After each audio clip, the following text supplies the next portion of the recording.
Fellows, good afternoon. As you can see today, I have had a very pleasant duty. The rest of it I'm going to keep secret. I'm very pleased to introduce Kristin. Forgive my pronunciation, but it's Kristin Maroy Stockman. Kristin is from the Norwegian Embassy. She is involved in the political department. She reports back, I understand, what people like you think. And then they go and deal with it. Then they forget it. Yeah, something like that, yes. But nevertheless, Kristin has had a very varied experience. She's just come back from 3 years in Hungary, where she did the same sort of thing with them. And, you know, now they're not in the Iron Curtain, so it's all right. But now she's going to tell us all about what she does. And I'll introduce you to Kristin.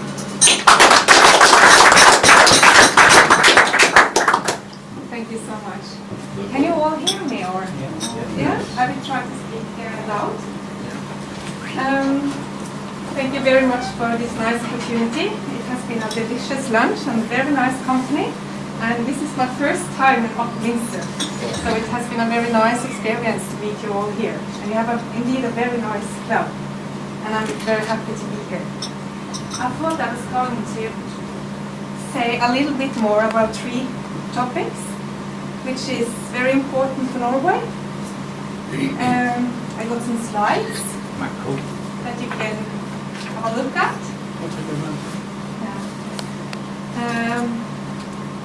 I thought that first I could say a little bit about the Norwegian or our valuable resources. Because as you know, we are a very small country. We are 4.7 million people.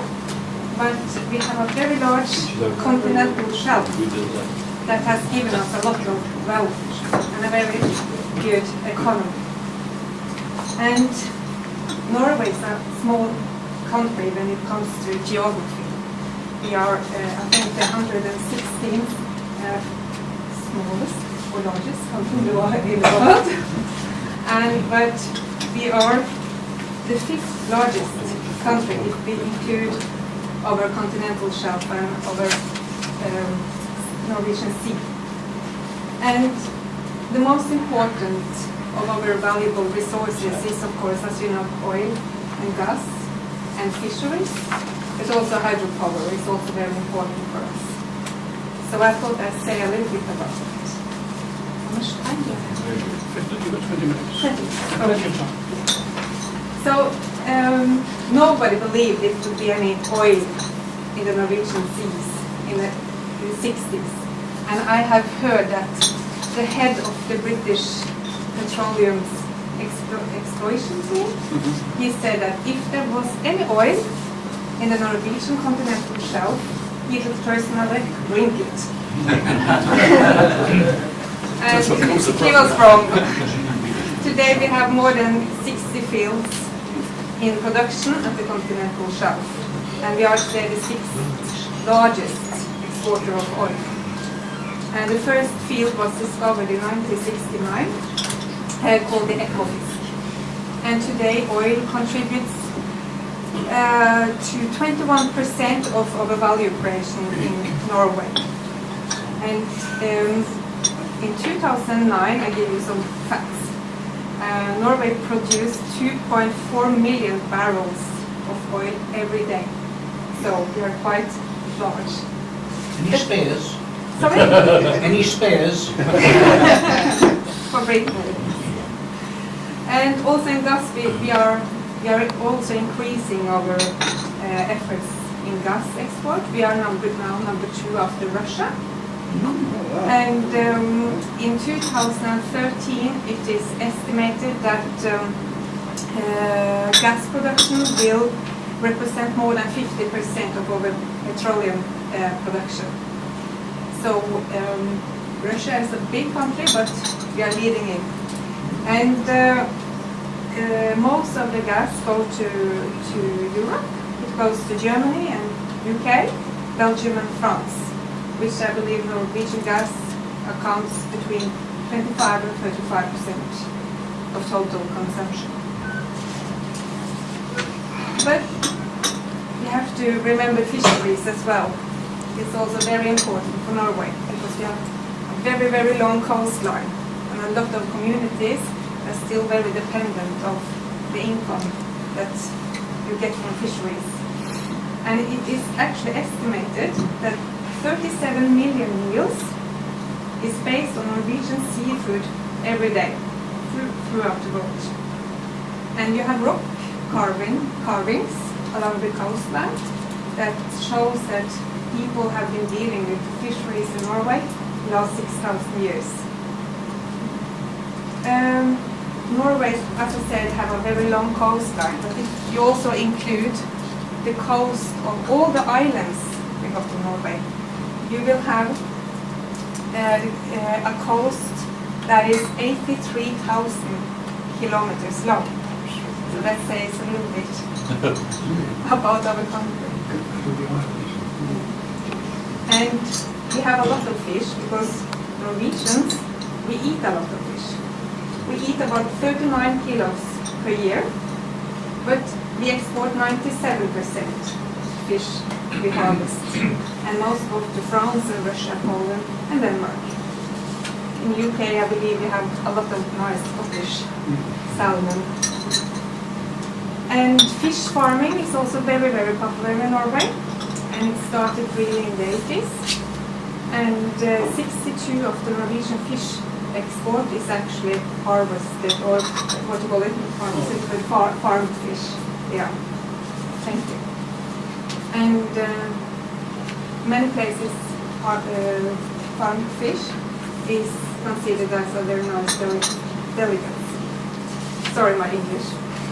And hydropower, let me also say a few words about hydropower because that's also a very valuable resource for Norway. We have more than 330 large dams, which is about 50 meters of height. And we have been producing electricity from hydropower the last 100 years. And 97% of the Norwegian electricity production is based on hydropower. So this is, of course, very important. Can you all hear me? Yeah. So I just talked a little bit about the valuable resources. Then I would also like to say some few words about what is interconnected and another territory that is giving Norway new possibilities, and that's the High North. And Norwegian foreign policy and the High North is the #1 priority. I remember when our foreign minister came into our ministry in Norway, in the Foreign Office, he kind of introduced this High North policy as the priority #1. And this is a very important area territory because so much things are happening. And I would like to talk a little bit about that because the most important in the Norwegian High North policy is increased knowledge about the region. Because this is an area that have great resources, but you can also see, the effects from climate change. And I just want also to mention that we finally ended our negotiations with the Russians because I don't know if you are aware of this, but for the last 30 years, Norway and Russia have been disputed over boundary at the sea, in the Barents Sea and in the Arctic Sea. And this is quite a enormous territory. The disputed area was 175,000 square kilometers. But it took 30 years to end this dispute and come into a settlement. So, and the territory is now approximately divided in 2 equal parts between Norway and Russia. But I would like to mention this because it has been disputed for such a long time, but it was settled, and it was settled according to modern international law. There were no tension. It was disputed, but it works. And let me also say a little bit about climate changes in the Arctic, because you can really see the effects of climate change in the Arctic because the snow is melting. And I was also a little bit surprised about this estimate because the ice has retreated by 35% since 1979, and this is quite a lot. And you don't have, it's not like Bangladesh or other places in the world where people are very affected by climate changes, but in the Arctic you will see what's happening. So it's like you can sit in the front row and you can do research that will be important for the rest of the world. And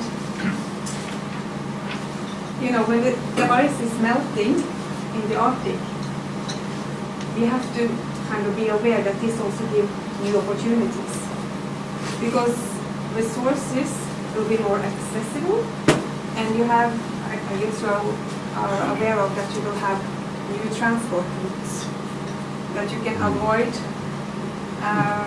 the Gulf of Aden, and you can go through the pole into China and Japan and Korea, for example.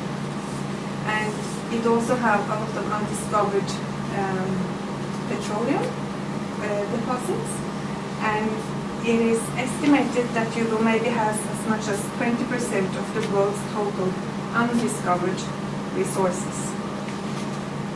Most of it will be gas, which you will find on both sides of the Russian and the Norwegian boundary.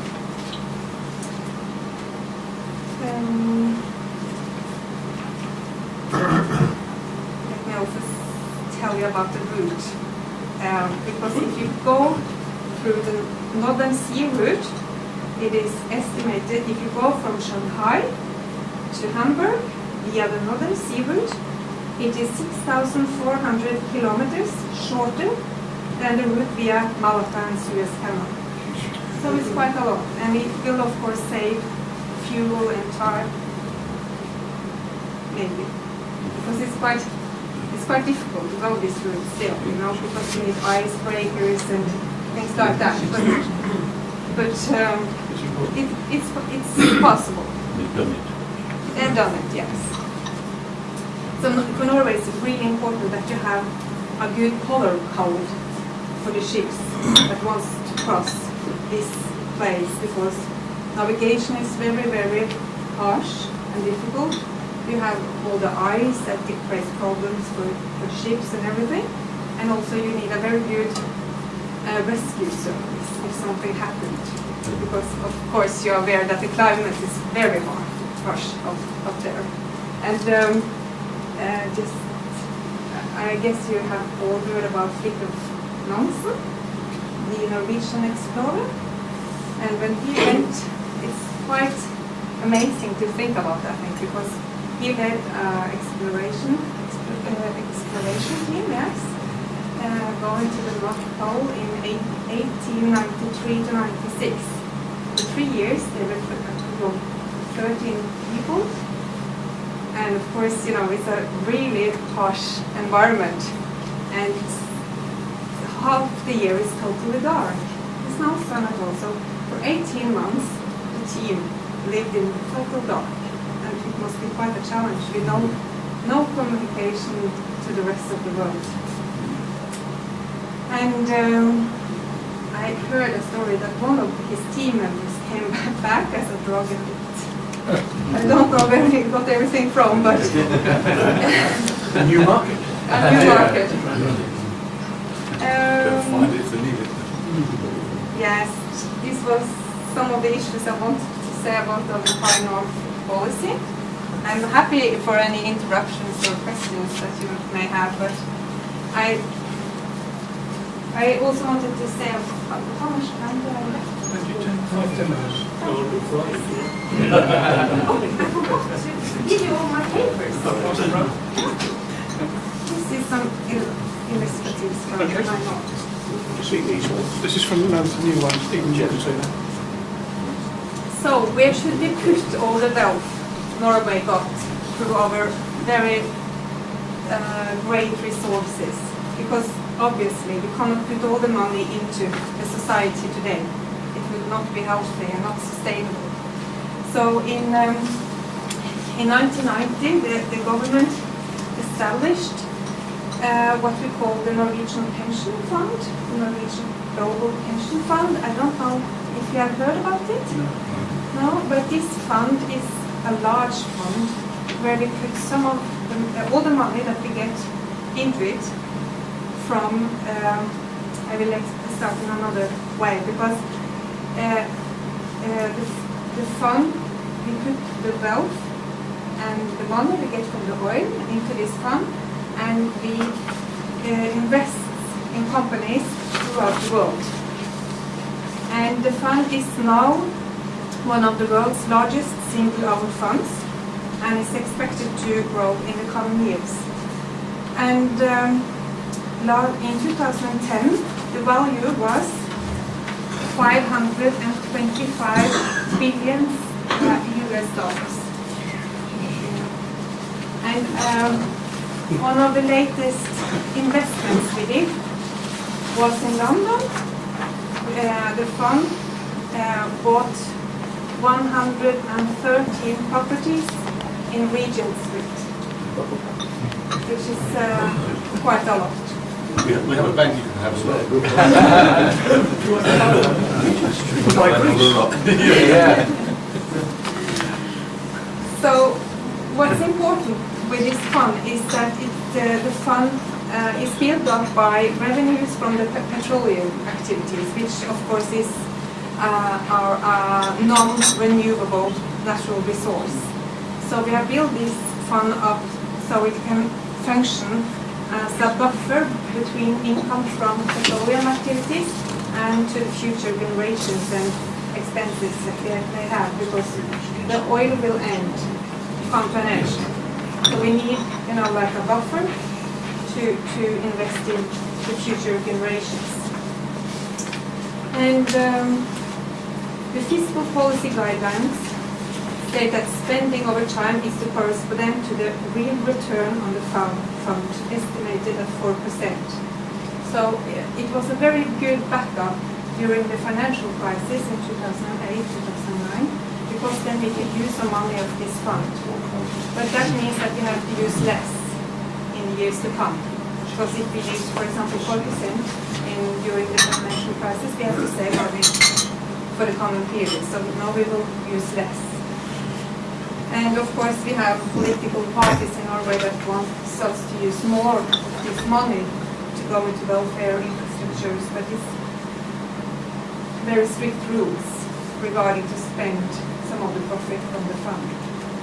And what may also be a little bit interesting to know, because the fund is ultimately owned by the Norwegian population, and so the fund must be very.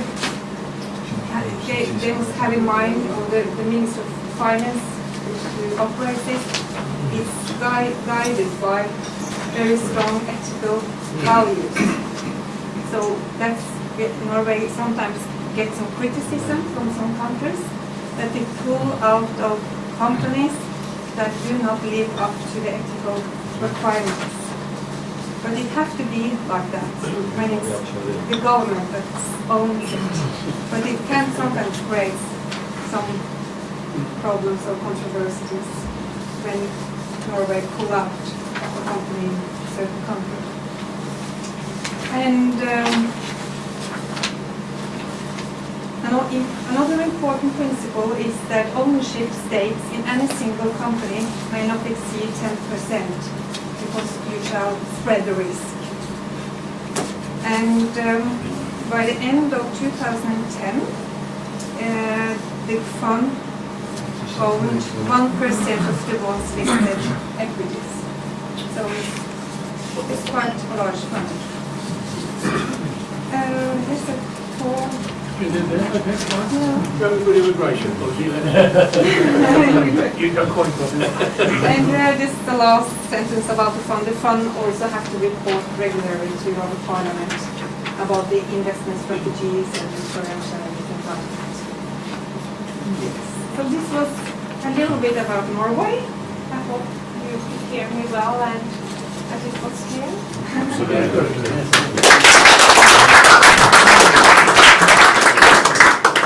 Do we have any questions?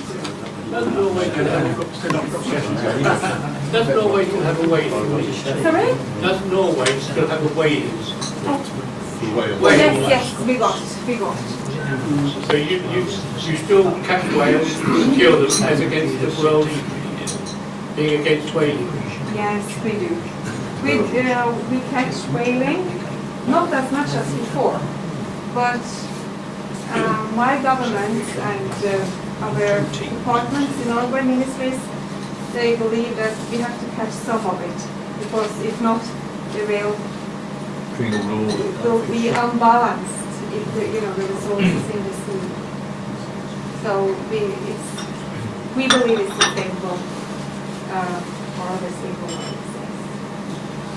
I'd like to ask a question, but I'd like to thank you on behalf of the whole of Britain for supplying our marvellous Christmas tree Yes. every year. Thank you so much. And bring that home. Yes, please. One fact that you probably don't know about your country, Yes. and that is that in the mid-1930s, Yes. the European oil industry got together and did a survey of oil potential. My father was the chairman of the committee that ran it. Wow. And in 1938, there was a conference held in which he announced that there were extensive oil deposits in Norway Wow.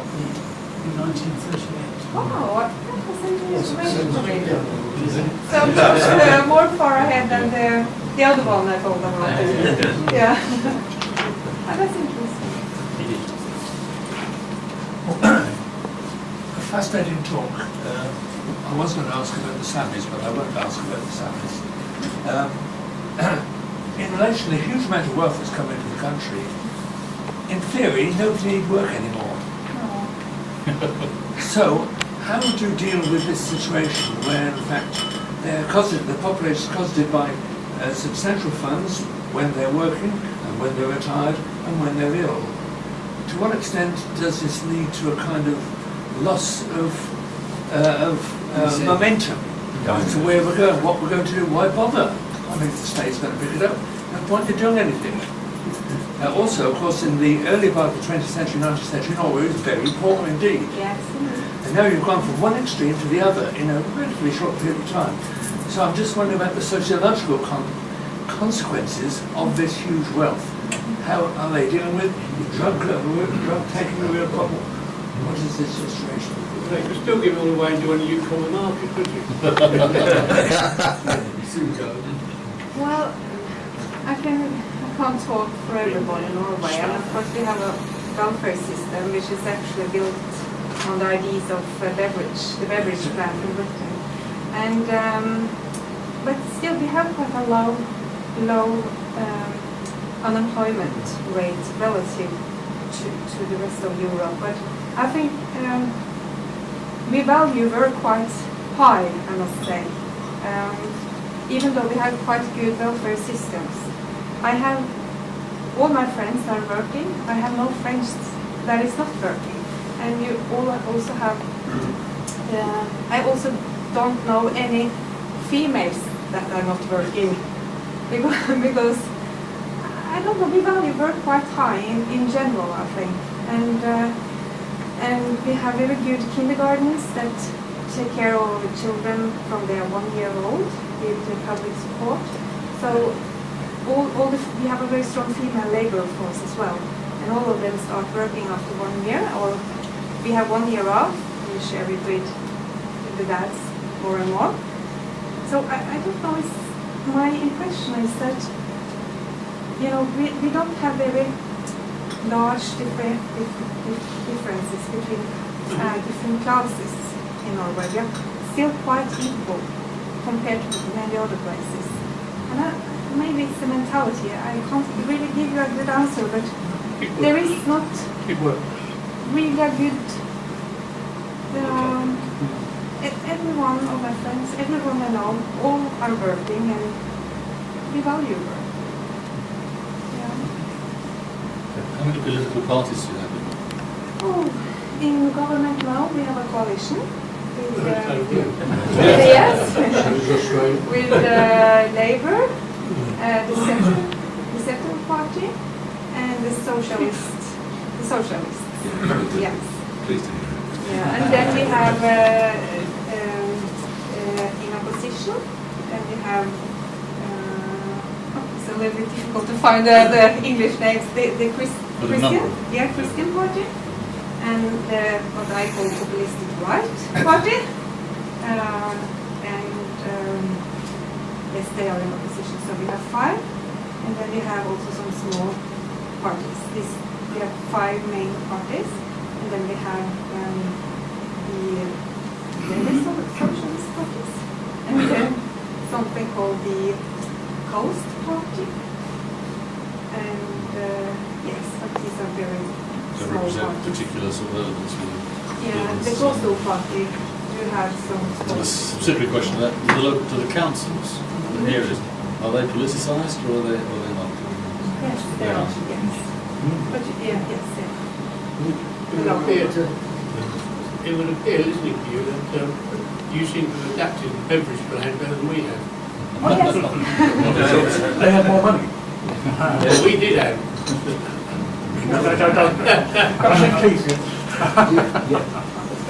Yes. Whatever happened to Mr. Quiz Executed. Oh, he was sentenced to death. Yes, he was. He introduced a new word into the English language. His name He is did, Andrew. yeah, he did. Mm. But before an office in Oslo, Kristin did have his offices there as well. So it was strange to be there. Just 2 quick points. You mentioned hydropower, Yes. 5%. Does that mean you've got very low power prices, electricity and so on? And you didn't mention tourism. Although people go to Norway. Yeah, yes. How much is that as a sort of percentage of your economy? Can't really say exactly, but we have a lot of tourists coming. We have a lot of Germans coming every summer. They came before. 1939-40.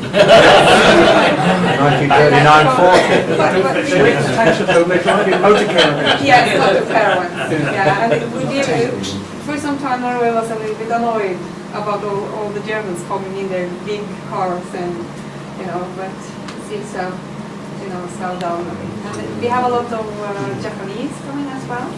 I can give you one statistic which I've just come back from a cruise to Norway. Geiranger Fjord is considered to be the most beautiful of fjords. It is a World Heritage Site, now a World Heritage Site. It has 170 cruise ships each year visited. Now, my cruise ship carried 2,000 people plus the crew. Plus you, Jim. Was it John? So it's important. Do you have any regrets, I know the answer to this, about splitting away from Sweden? Because you're originally part of the same country, and your ethos of your own and the Swedes, well, not that long ago, 1907. Do you ever have any feel that we want to, or do the Swedes feel they really like to be part with you? No. Stay as you are, you're better off. Yeah. No, I don't feel that we have any regrets, really. Because we are really 2 different countries, even though we understand each other when we're talking to each other. But even before 1905, there was a very strong sentiment among the Norwegian people that the Norwegians, we are one nation, and we differ from the Swedes. Yeah, so we have different history, and then the natural scientists at that time, like Amundsen and Nansen, they were heroes. They were national heroes, and they also used kind of their natural science knowledge to kind of promote Norway as a nation. And and they went to all these interesting, trips to high north and everything, but they also did a lot of other kind of work, which kind of, I guess, contributed to build up our national feelings, that, and identity. So it was quite tension in 1905 when we decided to split from the Swedes, but there were no war.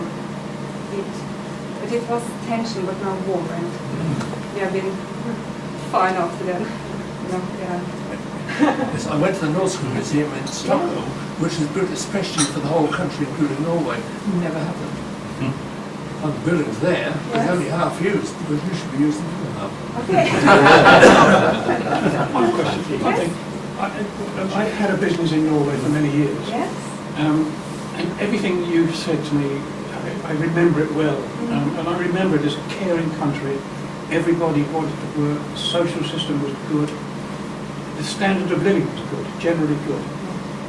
But there was one big problem, and this is a slightly politicised. We had a works in the south of Norway, and it was a steel wire drawing works. And we had a big problem. And whilst we had the quality, we had men, we had machinery. The problem we had was that we couldn't modernise. And this was brought about by the fact that you could not sack or move a worker. And we ended up in a situation. No, this is not political. This is factual. We ended up in a situation where we were competing in an international market. And we sent a team of men from the factory in Norway into Germany to look at how the Germans did it, because they were the leaders. And we found that in the raw processing, which was the real part of the product, the Germans were using one man for two machines. In Norway, we had to have one man per machine. That could not change. It never did change, and the works had to close. It simply could not complete. Sure, bad management. I don't know whether that is a consequence of the state. And it's not, I'm not in any way being critical, because I love Norway.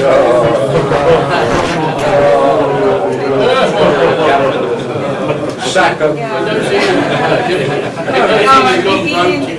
It's my impression that we are more. The unions in Norway is very strong, and they have very strong labour rights. Yeah, I'm not criticising that, but I'm not actually trying to criticise it. It's a fact of life. It happened to me. There I was with a business, and suddenly we couldn't compete in the market, and we could not change it in Norway. Because you may correct me if I'm wrong, but Britain seems much more liberalised than Norway in certain. I think it is now. Yeah. I think it is now. It reminded me of the situation in the 70s. And I don't want to get into political. Yes, you just have. We wanted to buy new Put them on the machinery. dole. We wanted to put massive investment in new machinery to come up to the European standards. It wasn't allowed. We were told we would have had to have had one man sitting in a chair next to the machine and one man working. There we go. No. Okay. Norway can afford to do that. Now those people, eventually, when the works closed, they had a good security system to fall back on with the state. Yes. Very good. Much better than ours. That's what we have. You know, that's John, Give Jim a clap. what is the equivalent price of petrol per gallon? You asked the wrong person. I took the driving license last year. I have never filled. It's actually more expensive than beer, I can tell you that. It's more expensive, I've just come back. Yeah. But I can tell you this, that pint of beer in Bergen is £11. Bergen. It's £3.20. It's a very small pint of beer. I think it's maybe around a pound per litre at one. About 2/3 of ours. Yeah, but they don't pay the tax. It's a long way to drive to fill your car. Logical, yeah. Pipeline, mate. So always my husband that do these things. He complains all the time. I'd now like to call upon Colin Davis to give a vote of thanks. Oh, yes. Hello. G'day guys. President John, fellow Rotarians, and Miss Speaker Christine, is it Christine? Yes. Well, what can I say? What a fantastic story, full of facts, figures, and also it appears it might be a little bit of a mass migration over there after a while. What you may not realise, we have a custom in our club here that when the speaker comes, a member introduces the speaker, and then when the speaker finishes, someone's lectures, as like myself on this occasion. I thought, to be quite truthful, that I was going to thank two speakers. Right? But wonderful, and I'm sure those that haven't been to Norway, I have. Unfortunately, I sailed along there on a very small yacht. So those that haven't been there, I'm damn sure we'd all like to go there. I'd like to thank our speaker in our usual way. Thank you.